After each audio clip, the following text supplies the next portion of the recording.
오늘 성경은 말합니다. 너의 듣는 자에게 내가 이르노니, 이 말씀을 듣는 자, 그들에게 주님께서 하신 말씀입니다. 말씀을 듣는다는 게 하나님의 큰 은혜입니다. 예수님으로부터 이 말씀을 들었던 사람도 있을 것이고, 오늘 우리도 기록된 성경을 통해서 지금 이 말씀을 듣고 있습니다. 무엇보다도 단순히 듣는 걸 즐기는 사람이 아니라 이 말씀에 순종하려고 마음을 먹고 다짐하고 듣는 것, 바로 그 사람들에게 말씀하셔요. 듣는 자. 들어도 들은 게 없으면 듣는 자가 아니에요. 또 들어도 순종할 마음이 없이 들으면 그것도 또한 듣는 자가 아닙니다. 예수님께서 이런 말씀을 했죠. 귀 있는 자는 들을지어다. 여기서 말하는 귀가 뭘까요? 우리 몸에 붙어있는 귀가 아니에요. 하나님의 말씀을 경청하는 귀, 믿음으로 듣는 귀를 의미합니다. 로마서 10장에 보면은 믿음은 어디로부터 나오느냐? 말씀을 들음으로부터 나온다. 말씀을 듣는 귀를 가지고 있고 귀담아 들은 다음에 그 말씀을 순종하는 사람은 믿음이 생기는 거예요. 믿음이 자라는 거예요. 또 믿음이 점점 견고해지는 거예요. 바로 그런 분들에게 하신 말씀이에요. 너의 듣는 자에게 내가 이르노니. 바로 오늘 우리는 이 말씀을 듣는 자로서 서 있다는 사실입니다. 그럼 듣는 자인 우리는 어떤가?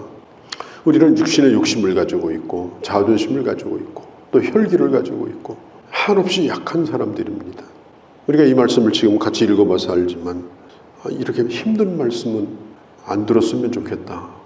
이렇게 하기가 참 나는 어려운데, 성령이 없는, 하나님이 없는, 하나님의 보상이 없는 그런 사람들이 이 말씀을 들었을 때는 도저히 순종할 수가 없는 말씀이에요. 그러나 예수 그리스도를 따르는 제자들, 어떻게 보면 어제부터 오늘에 이어지는 이 말씀은 제자들을 뽑으신 다음에 그 제자들에게 어떻게 살아야 되는가 하는 오리엔테이션을 하는 말씀입니다. 그냥 예수님을 흥미 때문에 따라다니는 사람이 아니고 예수님을 정말 따라가고자 하는 마음으로 예수님에게 왔던 그 사람들, 특별히 제자들에게 나를 따르려고 하면 너희가 어떻게 해야 되느냐, 그것을 제자들의 수업을 앞두고 이제 전체적인 오리엔테이션을 하는 그런 시간이 바로 이 본문의 말씀이에요. 그러니까 어떻게 보면 제자들에게 주시는 말씀이다, 이렇게 볼 수가 있습니다. 그렇게 본다고 하면 바로 이 말씀은 오늘 우리들에게 주시는 말씀입니다. 이 준다고 하는 것은 인간이 가지고 있는 본성과는 좀 멀어요. 우리는 받는 걸 좋아하지 주는 걸 좋아하지 않습니다. 그런데 정말 행복한 것은 받는 것보다는 내 자신에 있는 것을 주는 사람이 정말 행복합니다. 그걸 알기 때문에 주고 싶고 또 나누고 싶고 그런 것입니다.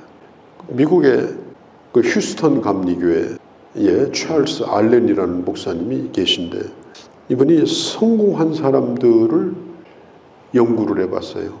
그래서 5가지 특징을 발견했다고 합니다. 첫 번째는 다른 사람에 대하여 관심을 갖는다. 다른 사람에 대하여 대부분의 사람들은 나 외에는 관심을 끄고 삽니다. 나하고 상관없다고 생각합니다. 그런데 성공한 사람들은 다른 사람들에 대하여 진정 어린 관심이 있어요. 두 번째는 다른 사람을 비평하지 않는다. 물론 비평할 게 많이 있죠. 그러나 그런 얘기를 하지를 않습니다. 세 번째는 이익을 위해서만 일하지 않는다. 비록 그게 돈 버는 일이랄지라도 어떤 사람이 와서 일을 합니다. 가만히 봐요. 일당 받고 일하는 사람이에요. 그런데 보니까 일당 때문에 일하는 사람이 아니에요. 진심으로 일하고 있는 거예요. 그러면 더 주고 싶죠. 다음에 또 부르고 싶죠. 바로 그런 경우를 얘기를 하는 겁니다. 또 한 가지는 다른 사람의 장점을 배우려고 노력합니다. 우리는 잘난 사람을 보면 뭐 잘났네, 뭐 이렇게 지나가는 사람이 있는가 하면 그 사람이 잘하고 있는 걸 유심히 봤다가 나도 꼭 그렇게 하고 싶어 하는 사람이 있어요. 배우려고 하는 사람. 이런 사람은 한없이 발전을 합니다. 어제하고 오늘이 달라집니다. 왜? 다른 사람의 좋은 점을 배우려고 노력하고 실천하기 때문에 그래요. 그래서 성공합니다. 다섯 번째는 대인관계의 화평을 이룬다. 이간질이라든지 불화하는 일을 하지 않는다. 화평하려고 노력한다. 내가 어떤 사람과도 화평하려고 노력하고 사람과 사람 사이도 화평하게 만들어주려고 최선을 다하고 그 유명한 나폴레옹 힐이라고 하는 분이 있는데 나는 성공과 실패를 좌우하는 하나의 원인을 보았다. 성공자는 칭찬하고 실패자는 그 사람을 비난한다. 우리가 복음을 위해서 살다 보면 아무 이유가 없이 내가 잘못한 것이 없는데도 욕을 먹습니다. 나에게 피해를 끼칩니다. 이런 때 어떻게 해야 되느냐? 그걸 오늘 이 성경이 말하고 있어요. 왜냐하면 그런 사람을 만날 수가 있다는 겁니다. 마태복음 5장 39절 40절에 보면 마태복음이에요. 누구든지 내 오른뺨을 찍어든 왼뺨을 둘러대고 너를 고발하여 속옷을 가지고자 하는 자에게 겉옷까지 가지게 하라. 오른뺨을 치거든. 자, 오른뺨을 치려고 하면은 어느 손으로 쳐야 되나요? 왼손으로 쳐야 돼요. 그러니까 마태복음 5장에 왼손으로 오른뺨을 치는 것을 의미하는 것이 아니라 오른손으로 손등으로 오른뺨을 치는 걸 의미합니다. 중동 지방에서는 손등으로 뺨을 치는 것을 가장 수치스럽게 여기고 그것은 상대방을 모욕하는 행위라고 생각을 합니다. 그러니까 그런 모욕을 당했다 할지라도 보복을 하려고 하는 마음을 갖지 말라. 고발해가지고 옷을 뺏으려고 하는 자, 합법적으로 옷을 뺏으려고 하는 자, 그런 사람이 있죠. 법적으로 뺏으려고 하는 거. 그렇게 하면 이게 참 곤란하죠. 왜냐하면 그 유대인들은 속옷하고 겉옷만 있어요. 그러니까 겉옷은 입을 겸 그냥 그거 덮고 자는 거예요. 보통 사람들은. 그러니까 벗으면 그 이불이 돼요. 그러면은 겉옷을 벗어주면은 그러니까 속옷만 입고 다닐 수도 없고 그렇잖아요. 겉옷까지 주면은 이건 완전히 다 벗겨지는 거잖아요.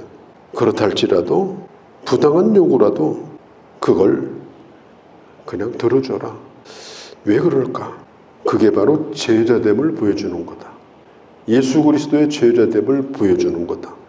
그리고 100번 참다가 한 번 터뜨리면 그건 그냥 그걸로 끝나는 거다. 허사가 된다. 예, 끝까지 그렇게 해라. 이게 주님이 제자들에게 주신 말씀입니다. 예수님도 그렇게 하셨거든요. 십자가를 지실 때 예수님께서 뭐라고 그랬어요? 주여 저들을 용서해 주옵소서. 저들이 지금 모르고 저렇게 합니다. 자신들이 하는 일을 지금 잘 모릅니다.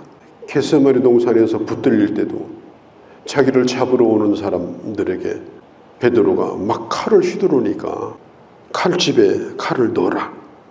그리고 붙들리십니다. 이렇게 해야 하나님의 뜻이 이루어진다. 싸우는 건 하나님의 뜻이 아니다. 그리고 이런 말씀도 하셔요. 내가 하늘에 있는 12영 천사들을 불러서 이들을 물리치지 못하겠느냐. 내게 충분히 그런 능력이 있다. 내가 능력이 없어서 지금 당하고 있다. 이런 생각하면 안 된다. 하나님의 뜻을 이루는 것, 그것을 위해서 이 일이 있어야 된다. 그러면서 주님이 겟세마네 동산에서 붙들리신 거예요. 그러니까 끌려간 게 아닙니다. 도망가다가 붙들린 것도 아니에요. 스스로가 그걸 주도하고 계신 거예요. 빼앗기는 것이 아닙니다. 그냥 주는 것입니다. 자기 생명을. 그게 예수님이 가셨던 길이에요. 우리는 순교할 필요가 없는 시대에 살고 있습니다. 그러나 만일 신앙과 생명을 선택해야 될 때, 그런 기로에 놓여 있을 때 나는 어떻게 해야 되나? 그런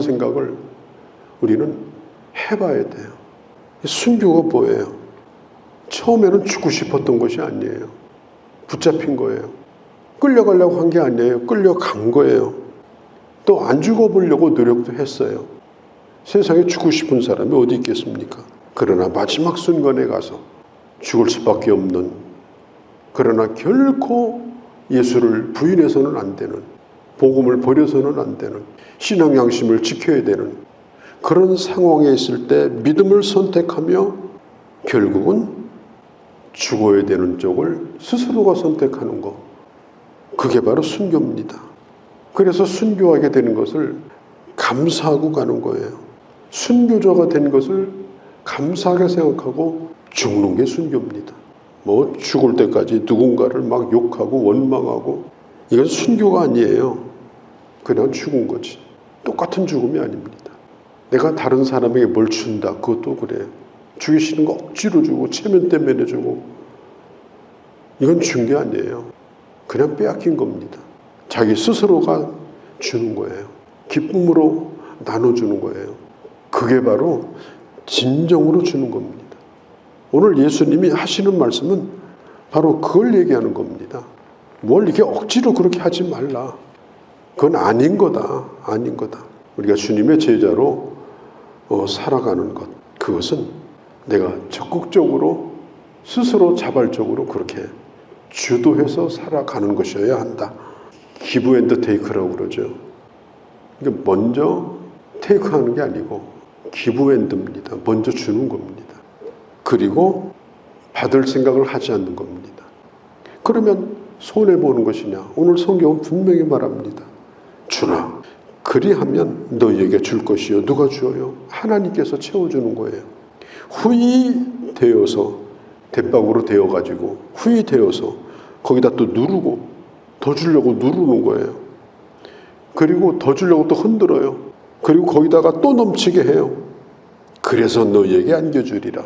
하나님께서 거저 나눠주기를 좋아하는 사람에게 하나님이 그 사람을 축복할 때 어떻게 축복해요? 할 수 있는 한 모든 걸 기울여서 축복해 주기를 원하는 겁니다. 누가? 하나님께서. 그래서 주님이 말씀해요. 먼저 주라. 받을 생각을 하지 말고 주라. 왜? 내가 채워줄 거다. 주었는데 왜 나한테 안 주느냐? 그런 거 따지지 말라. 그건 세상 사람들도 하는 일이다. 좋아하는 사람끼리 주고받는 걸 누가 못하겠는가? 그러나 네가 핍박을 받을 때, 또 복음을 위해서 하나님 아버지가 36절에 너에게 자비를 베푼 것처럼 끝까지 주님의 제자로 자비를 베풀어라. 어떤 것이라도 억지로 하지 말라. 억지로 죽지도 말라. 살고 싶으면 살라. 그러나 주를 위해서 죽고자 하면 깨끗이 순교해라. 그게 진짜 죽는 거다. 그렇게 자신을 주는 것이 진짜로 주는 것이다. 오늘 우리 주님이 어떻게 보면 이건 역설적 은혜입니다. 다 잃어버리는 것 같지만은 결국 이렇게 사는 것이 사는 것이다. 진정한 삶이다. 이렇게 사는 것이 진정으로 부유해지는 일이다. 오늘 성경이 이걸 말하고 있습니다. 이게 바로 주님의 제자가 걸어가야 될 길입니다. 거룩하신 우리 아버지, 주께서 제자들을 뽑으시고 제자가 걸어가야 될 그 길을 친히 가르쳐 주셨습니다. 하나님, 이 모든 것들은 우리의 인간의 본성과 내가 가지고 있는 탐욕과 내 이기심과 부딪히는 말씀들입니다. 보통 세상의 수준을 뛰어넘는 탁월함을 가지고 하나님이 주시는 그 사랑과 능력을 가지고 주님이 내게 베푸신 큰 그 자비로움을 내 속에 간직하고, 그리고 주의 제자로서 이 길을 걸어가므로 하나님이 인정하시고 결국은 사람들에게도 인정을 받고 하나님의 사람됨을 보여주며 살아가는 그러한 저희가 되도록 주여 은혜 베풀어 주시고, 이 말씀을 들었으므로 순종하는 저희가 되게 하여 주옵소서. 우리 주 예수님의 이름으로 기도하옵나이다. 아멘.